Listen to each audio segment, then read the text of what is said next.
High, this is আবির হানিয়াস। বাংলাদেশ থেকে ফ্রান্সে যাওয়ার সুবর্ণ সুযোগ। সুখবর, বাংলাদেশি ভাইদের জন্য বিশাল বড় একটা সুখবর। বাংলাদেশ থেকে ফ্রান্সের ভিসা প্রসেসিং করতে কত টাকা খরচ হবে আপনারা নিজেরাই আবেদন করতে পারবেন। ফ্রান্সের কোম্পানিতে যখন আপনারা আবেদন করবেন, ফ্রান্সের কোম্পানি কিভাবে আপনারা খুঁজে পাবেন, কি কি ডকুমেন্ট লাগবে, বিষয় নিয়ে আজকে আমি আলোচনা করব। যারা আমার ভিডিওটা দেখছেন প্লিজ একটা সাবস্ক্রাইব করে দিবেন আর বেশি বেশি করে শেয়ার করবেন। অনেক বাংলাদেশি ভাইদের স্বপ্ন আছে আমি ফ্রান্সে যাব, ফ্রান্সে যেয়ে সেটেল হব। যেমন ইতালি, তারপর পর্তুগাল, তারপর রোমানিয়া, এভাবে এজেন্সির মাধ্যমে ভিসা প্রসেসিং করে, ওয়ার্ক পারমিট বের করে। এরকম কিন্তু ফ্রান্সের এখন বর্তমানে ফ্রান্সের কিন্তু এভাবে হয় না। এভাবে কিন্তু ঠিক এরকমভাবে কিন্তু ফ্রান্সের ভিসা হয় না। তো ফ্রান্সের বিভিন্ন কোম্পানি আছে, সে বিভিন্ন কোম্পানিতে তারা জবস সার্কুলার দিয়ে থাকে। এখন যদি ফ্রান্সের ভিতরে যদি কর্মী না পায়, তাহলে তারা তো দেশের বাইরে থেকে কর্মী নেবে। যাদের কাজের এক্সপিরিয়েন্স আছে 3 থেকে 4 বছর, যাদের কাজের এক্সপিরিয়েন্স আছে তারা কিন্তু এই ধরনের কোম্পানিগুলোতে আবেদন করে ইনশাল্লাহ এই প্রসেসিংয়ের মাধ্যমে কিন্তু ওয়ার্ক পারমিট বের হয়ে ভিসা লিগালভাবে ভিসা হয়ে তারা ফ্রান্সে চলে যায়। এখন ফ্রান্সে যদি আপনারা আসতে চান, কি কি ডকুমেন্ট লাগবে, এইটা হলো মূল বিষয়। কি কি ডকুমেন্ট লাগবে? প্রথম লাগবে যে আপনি কোম্পানিতে কাজ করেছেন সেই কাজের সার্টিফিকেট লাগবে, এক্সপিরিয়েন্স সার্টিফিকেট লাগবে। যে কোম্পানিতে আপনি কাজ করেছেন এর আগে, আপনার কাজের অভিজ্ঞতা আছে, সেই অভিজ্ঞতার সার্টিফিকেট লাগবে। যে কোম্পানিতে আপনি কর্মরত আছেন সেই কোম্পানির এনওসি পেপার লাগবে। তখন কোম্পানি থেকে চলে যেতে পারেন, কোম্পানির কোনো অবজেকশন নাই, আপনি যখন তখন কোম্পানি থেকে চলে যেতে পারবেন। আপনি এনওসি পেপার সংগ্রহ করতে হবে আপনাকে। আর লাগবে ইউরোপিয়ান সিভি এবং কভার লেটার। ইউরোপিয়ান সিভি এবং কভার লেটার আপনাকে প্রোভাইড করতে হবে। যারা ফ্রান্সে কর্মরত রয়েছে এবং যারা নতুন ফ্রান্সে আসে তাদের কিন্তু এই ধরনের এক্সপিরিয়েন্স সার্টিফিকেট শো করতে হয়। এটা সবার ক্ষেত্রে। আপনি যদি বাংলাদেশে থাকেন, বাংলাদেশে থেকে যদি আপনি কোনো কোম্পানিতে জব করতে যান, আপনি যখন ভাইবা পরীক্ষা দিবেন তখনই কিন্তু তারা বলবে আপনি এই কোম্পানিতে এর আগে কাজ করেছেন কিনা, আপনার এক্সপিরিয়েন্স আছে কিনা। তো বিশ্বের আপনি যেখানে চাকরি করুন না কেন, কাজ করুন না কেন, আপনাকে আগে বলবে আপনার কোনো এই কাজের ওপর অভিজ্ঞতা আছে কিনা। অভিজ্ঞতা থাকলে বেশিরভাগ ভালো হয়, মানে আপনাদের জন্যই ভালো হয়। অভিজ্ঞতা না থাকলেও কাজ পাবেন না তা না, অভিজ্ঞতা না থাকলেও আপনারা কাজ পাবেন, কিন্তু অভিজ্ঞতা থাকলে দেখা যাচ্ছে আপনাদের কাজটা সহজ হয় করতে এবং মালিকও খুশি হয়, আপনাদের বেতনও বেড়ে যায়। এগুলো কিন্তু অনেক ইম্পর্টেন্ট এবং কম্পালসারি ডকুমেন্ট, এগুলো আপনাকে প্রোভাইড করতে হবে। আপনি আবেদনের ক্ষেত্রে, বাইরের দেশে আবেদনের ক্ষেত্রে আপনাকে প্রোভাইড করতে হবে। এগুলো দিয়ে আপনারা ফ্রান্সের যে কোনো কোম্পানি থেকে আপনারা ওয়ার্ক পারমিট বের করতে পারবেন, কোনো সমস্যা নাই। এই ধরনের কর্মীগুলো যাদের অভিজ্ঞতা আছে, ফ্রান্সের বিভিন্ন কোম্পানি থেকে তারা বিভিন্ন দেশ থেকে হায়ার করছে, কর্মী নিয়োগ দিচ্ছে, কর্মী নিয়ে আসছে যাদের অভিজ্ঞতা আছে। তো আপনার যদি অভিজ্ঞতা থাকে আপনি ফ্রান্সে আবেদন করতে পারবেন, কোনো সমস্যা নাই। যেমন কর্মী নিচ্ছে nurse, doctor, engineer, carpet plumber, electrician, সব কাজগুলো ফ্রান্সে আসে এবং এই কাজের উপরে লোক নিচ্ছে তারা। আপনাদের এসব কাজের ক্ষেত্রে আপনার কোয়ালিফাইড লোক নিচ্ছে, যেমন এইচএসসি গ্র্যাজুয়েশন কমপ্লিট করা আছে, সেসব লোকগুলা নিচ্ছে। আপনি দেশে থাকেন বা দেশের বাইরে থাকেন, যে দেশে থাকেন না কেন সেখান থেকে আপনি প্রসেসিং করতে পারবেন এই ফ্রান্সের ভিসা। ফ্রান্সের কিছু জব পোর্টাল সাইট আছে, সেসব সাইটে তারা সার্কুলার দিয়ে থাকে।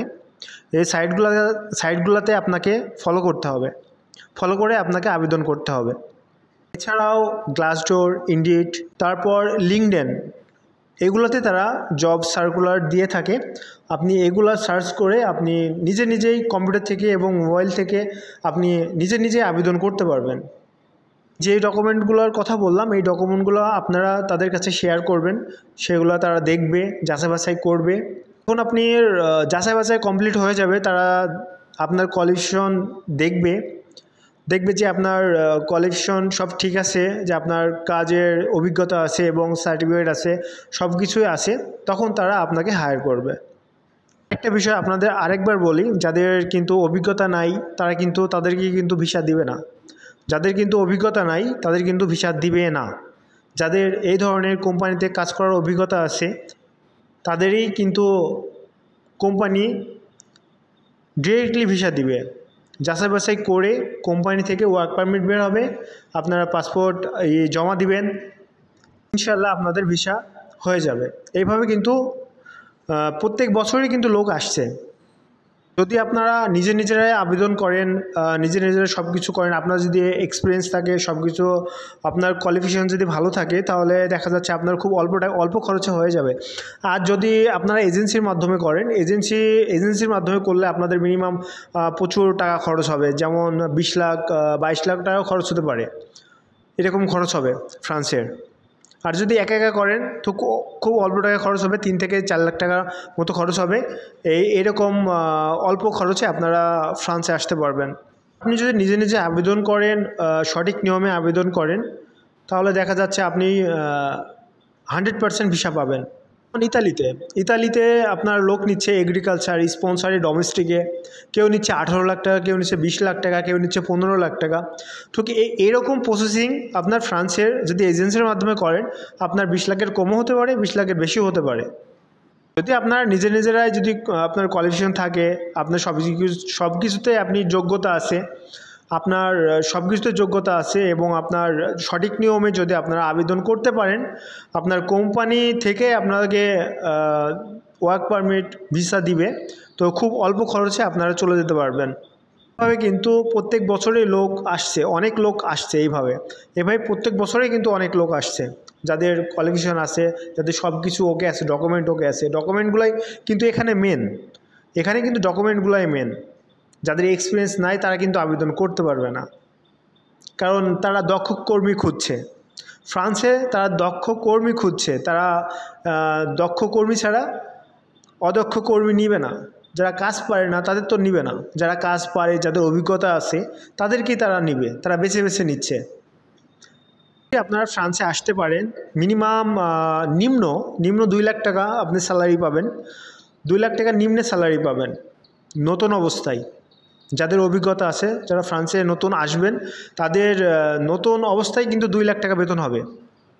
আরেকটা বিষয় হলো, ফ্রান্সে রেস্টুরেন্টে, হোটেলে কিন্তু তারা কর্মী নিচ্ছে, সার্কুলার দিচ্ছে, তারা কর্মী নিচ্ছে। হোটেল, রেস্টুরেন্টে তারা কর্মী নিচ্ছে, এটা অনেক বড় একটা সুখবর, তারা কর্মী নিচ্ছে। আপনারা জব পোর্টাল থেকে সার্চ করে আপনারা আবেদন করতে পারবেন, আর ইনশাআল্লাহ আপনারা সাকসেস হবেন, ভেঙে পড়বেন না।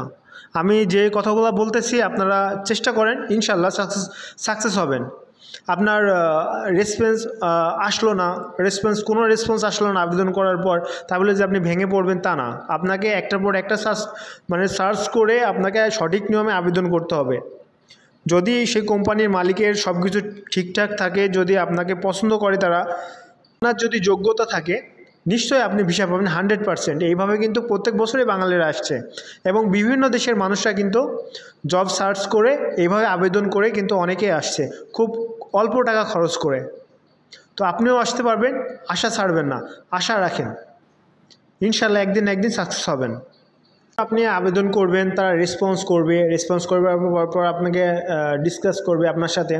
ডিসকাস করার পর যখন আপনাকে ওয়ার্ক পারমিট দিয়ে দিবে, আপনাকে অ্যাম্বাসি ফি দিয়ে আপনাকে সব কিছু জমা দিতে হবে, ইনশাআল্লাহ আপনাদের ভিসা হয়ে যাবে। এইভাবে কিন্তু বাঙালিরা আসছে, বিভিন্ন দেশের মানুষ আসছে। আপনারাও চেষ্টা করুন, যারা আমার ভিডিও দেখেন, যারা অনেকেই অভিজ্ঞতা আছে কিন্তু দেখা যাচ্ছে কোনো জায়গায় আপনারা কোনো ওয়েব খুঁজে পাচ্ছেন না, তো আমার ভিডিও দ্বারাই যদি আপনাদের উপকারে আসে, তো আপনারা যদি সাকসেস হন, আমি অনেক খুশি হব। তো ইনশাআল্লাহ আপনারা সাকসেস হবেন। এভাবে অনেক মানুষ আসছে, আপনারা একটু চেষ্টা করুন। ফ্রান্সে কে না যেতে চায়? ফ্রান্সে কিন্তু সবাই যেতে চায়, ফ্রান্সের কথা শুনলে কিন্তু সবাই যেতে চায়, কিন্তু প্রপারলি যাদের ডকুমেন্ট আছে তারাই কিন্তু আবেদন করতে পারবে। এটাই হলো মেন সমস্যা হলো ডকুমেন্টটা যদি আপনার ঠিকঠাক থাকে, ইনশাআল্লাহ আপনি সাকসেস হবেন। আশা করি আপনারা বুঝতে পারছেন। সবাই ভালো থাকবেন, সবাই সবার জন্য দোয়া করবেন। কার দোয়া কবুল হয়ে যায় বলা যায় না। সকল বাংলাদেশি ভাইদের যেন মনের আশা পূরণ হয়। সবাই ভালো থাকবেন।